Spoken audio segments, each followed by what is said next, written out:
એ જ છે સાર્થક કે અત્યારે એડ્યુકેટ કરવા માટે એ છે કે ભાઈ ફ્યુચર તમારી માર્કેટથી શું એક્સપેક્ટેશન હોવી જોઈએ, તમને કેટલા પર્સન્ટની આસપાસ રિટર્ન મળશે અને કે બહુ વધારે સ્ટોક સ્પેસિફિક ને ઇન્ડસ્ટ્રી સ્પેસિફિક રહેવાની ટ્રાય કરો એમ.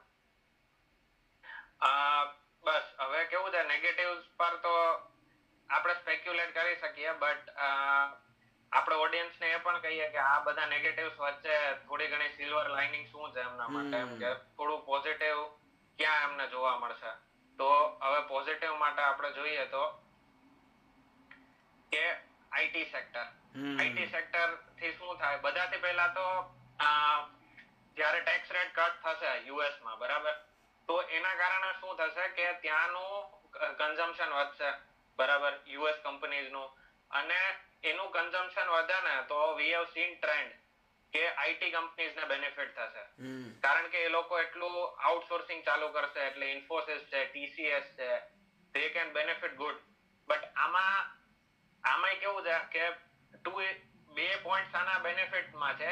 એક જે છે ને મને મળ્યો છે એ થોડો અગેન્સ્ટ છે એમ, કે એક તો આપણે કીધું કે કન્ઝમ્પશન વધે, બીજું કેવું છે કે રૂપી ડેપ્રિશિએટ થાય, બરાબર, એની સામે તો એ આઈટી કંપનીઝના ફાયદો છે, કારણ કે આઉટસોર્સ કરે છે, એને યુએસડી મળવાના છે, બરાબર, તો એના કારણે પણ ફાયદો આઈટી કંપનીઝને છે.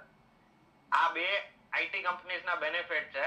પણ એની સામે જે એને વિઝા પોલિસીસ કીધી છે, જે H1B વિઝા અને એ બધા, એના કારણે શું થશે કે ભાઈ ત્યાં ઇન્ફોસિસ છે, ટીસીએસ છે, કે જેની ગ્લોબલ પ્રેઝન્સ છે ત્યાં, એ લોકો શું કરતા હતા કે ભાઈ ઇન્ડિયન ઓરિજિનના માણસો ત્યાં લઈ જાય, જે એને ત્યાંના લોકલાઇટ્સ કરતા ચીપ પડે થોડા, અને H1B વિઝા સ્પોન્સર કરતા હતા. પણ જો એ સ્ટ્રિક્ટ થશે ને તો એની લેબર કોસ્ટ થોડી વધી શકે છે આમાં. એટલે એ એક પોઈન્ટ નેગેટિવ છે, બટ એની સામે મને પોઝિટિવ થોડા વધારે પોઈન્ટ મળ્યા છે એમ આઈટી સેક્ટર વિશે. પછી નેક્સ્ટ છે ઓઇલ એન્ડ ગેસ. તો અહીંયા જે આપણે એનું ડ્રિલિંગ નું કીધું, એના કારણે શું થશે કે ઓઇલ ને ગેસ કંપનીઝ છે એના માટે ફાયદો છે. બધી જે બીપીસીએલ છે,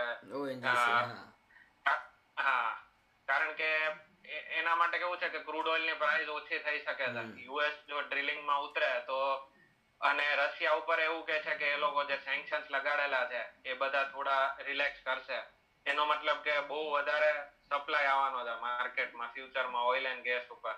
તો એ એક બેનિફિટ છે કે આપણે કહી શકીએ કે એ સેક્ટરને થોડો બેનિફિટ થઈ શકે છે.